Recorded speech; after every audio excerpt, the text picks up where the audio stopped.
Bismillah. Ustadz, Waalaikumsalam warahmatullahi wabarakatuh.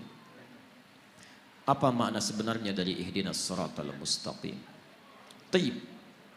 Ihdinas siratal mustaqim. Kita lihat tafsiran-tafsiran para ulama di sini. Ada tafsiran dekat, ada tafsiran jauh. Tafsiran dekat itu sesuai dengan tekstual ayatnya. Tafsiran jauh dilihat dari konteks dan qarinah keterkaitannya. Tafsiran dekat, ihdinas siratal mustaqim. Tafsirkan ayat ketujuhnya. Siratal ladzina an'amta 'alaihim ghairil maghdubi 'alaihim waladdallin. Baik, ihdina, ya Allah berikan kami petunjuk. Berikan kami hidayah. As-siratal mustaqim, yang hidayah itu lurus, bening, tidak berbelok. Siratal ladzina an'amta 'alaihim ghairil maghdubi 'alaihim waladdallin. Yang hidayah itu pernah disampaikan dan mendapatkan kenikmatan dari orang-orang sebelum kami, dan dengan itu jagalah kami supaya tidak berbelok ataupun masuk dalam golongan orang-orang tersesat dan orang-orang yang diadab.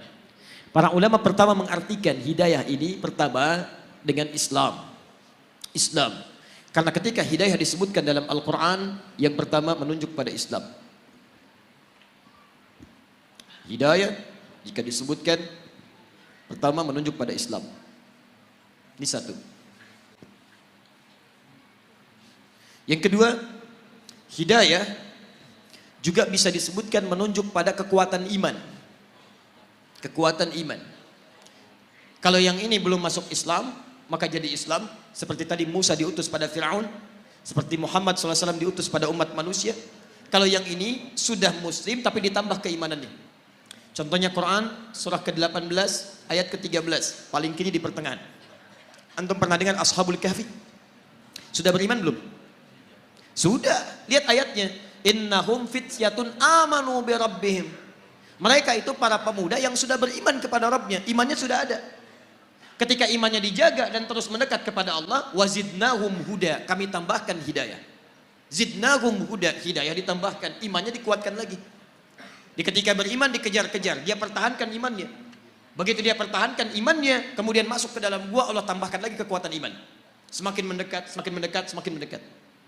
Baik, tiga, ada jenis hidayah, bentuknya amal soleh. Jadi kalau orang diberi hidayah oleh Allah Subhanahu Wa Taala, artinya diberi jalan untuk beramal soleh, petunjuk untuk mengerjakan amal soleh. Dalilnya Quran surah kedua, misal Al-Baqarah, dari ayat kedua sampai ayat kelima. Lihat, dzalikal kitabu la raiba fi hudan lil muttaqin. Hudan, hidayah diberikan pada orang takwa. Siapa orang takwa itu? Orang yang tergerak mengerjakan amal soleh dengan imannya. Alladzina yu'minuna bil ghaib wa yuqimunas shalah wa mimma razaqnahum yunfiqun. Walladzina yu'minuna bima unzila ilaik. Lihat, wabil akhirati hum yuqinun. Orang-orang yang salat, orang yang infak, orang yang baca Al-Quran, disebut oleh Allah orang-orang yang mendapatkan hidayah. Ayat 5-nya, ulaika ala hudam mir rabbihim. Mereka itu mendapatkan hidayah dari Rabbnya. Makanya antum ketika, maaf ya, kalau kita mendapatkan hidayah dari Allah, maka seluruh tubuh kita akan tergerak beramal saleh. Bisa. Di antara makna hidayah penambahan iman. Apa fungsi mata? Melihat. Tuh, sudah keliru. Mata itu bukan melihat. Mata itu fungsinya bukan melihat. Kalau cuma melihat, kambing melihat, elang melihat. Dan saya sering katakan mata elang lebih tajam daripada mata antum. Elang naik ke udara, di langit dia melihat anak ayam, kelihatan oleh dia, diterjang, diambil. Antum naik pesawat ke udara, anak antum gak kelihatan di bumi. Tapi mata elang tidak dihisap, mata antum dihisap. Quran surah 17 ayat 36. Inna sam'a wal basara wal fu'ada kullu ulaika kana anhu mas'ula. Telinga, pandangan, apa yang kita fikirkan akan dihisap oleh Allah. Karena mata kita dihisap, fungsi mata kita bukan melihat. Fungsi mata kita melihat yang baik-baik. Quran surah 24 ayat 30 untuk laki-laki, ayat 31 untuk perempuan. Kullil mu'minin, lihat, ketika fungsi mata disebutkan, imannya dulu disebutkan. Katakan pada pria-pria yang merasa punya iman, siapa yang punya iman? Yang mendapatkan hidayah. Karena bagian dari hidayah adalah memberikan kekuatan iman. Lihat, hidayah masuk lewat mata, iman masuk lewat mata. Ketika iman masuk lewat mata, yaghuddu min absarihim, maka dia akan palingkan dari yang tidak baik menurut Allah. Makanya mata orang yang mendapat hidayah itu ketika melihat yang baik-baik cepat bergerak. Coba lihat, di antara sekian orang yang lewat di jalan, Ditampakkan oleh Allah melihat masjid, melihat orang, melihat sekian. Berapa di antara yang melihat itu yang tergerak untuk datang ke masjid? Yang paling aneh begini, antum kerja nih. Tiba-tiba di jalan, begitu mau pulang, azan. Begitu lewat, kok lewat masjid dan antum lihat orang sholat. Pertanyaan saya, mudah bagi Allah mengarahkan antum ke tempat lain yang tidak melihat orang sholat. Kenapa Anda dibawa ke situ melihat orang sholat? Artinya Allah menginginkan Anda dapat hidayah lewat mata Anda. Itu poinnya. Diberbahagialah kalau Anda sering diarahkan pada yang baik-baik. Dulu di Amerika itu ada dua mahasiswa. Satu muslim, satu non muslim. Yang muslim sering berdakwah dengan akhlaknya. Dan dia sering lihat yang baik-baik. Channel One dia putar. Satu kali acara salat Isya di Mekah. Imamnya Syekh Sudes. Dia iseng tanya pada kawannya non muslim. Perhatikan kalimatnya. Menurut kamu berapa banyak orang ada di situ? Masjidil Haram. Kata non muslim, saya kira 5.000, 50.000 lah. Kata temannya, di situ setidaknya ada 500.000 sebelum dibongkar. Kata yang muslim, berapa lama waktu dibutuhkan untuk membuat mereka semua rapi seketika? Kata yang non muslim, saya pikir 3 pekan. 3 pekan. Dia kira dibariskan satu-satu. Perhatikan kata yang muslim, saya akan tunjukkan pada Anda, tidak sampai 5 menit semua baris rapi. Masya Allah. Kata non muslim ini, saya tidak percaya.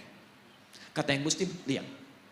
Begitu iqamat. Allahu Akbar, Allahu Akbar. Masya Allah. Yang tawaf berhenti semua. Rapi, menghadap. Belum 1 menit. Sudah bengong. Tunggu. Jangan dulu bengong.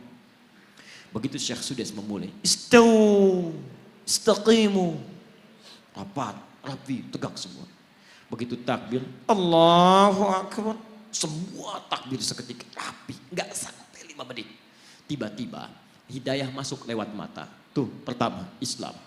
Dia berkata, perhatikan perkataannya. Tolong tunjukkan pada saya bagaimana caranya masuk Islam. Karena agama ini bukan buatan manusia. Nonton sholat Isya, dapat hidayah, masuk Islam. Yang paling aneh, sudah masuk Islam, diajak sholat Isya, nggak berangkat. Itu poinnya. Hidayah masuk lewat mata.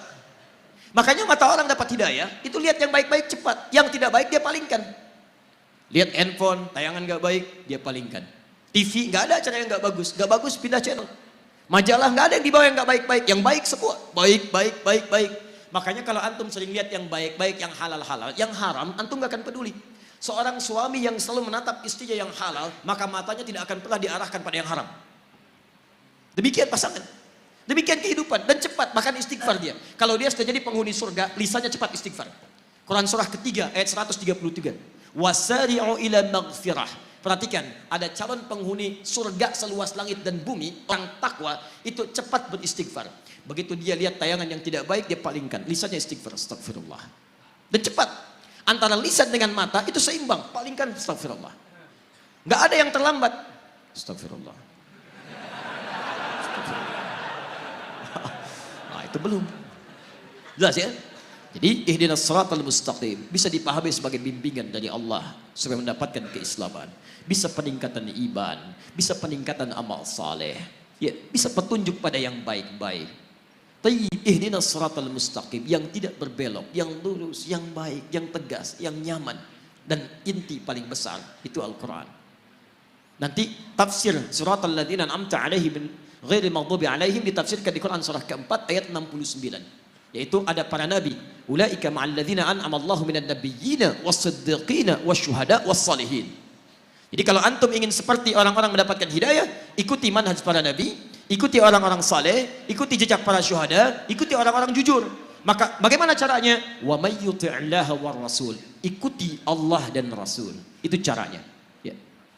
Jadi asal katanya sebetulnya kalau secara bahasa tafsiran ini tidak dekat kepada tunjukkan jalan yang lurus. Ya, tapi itu kadang sering dipakai.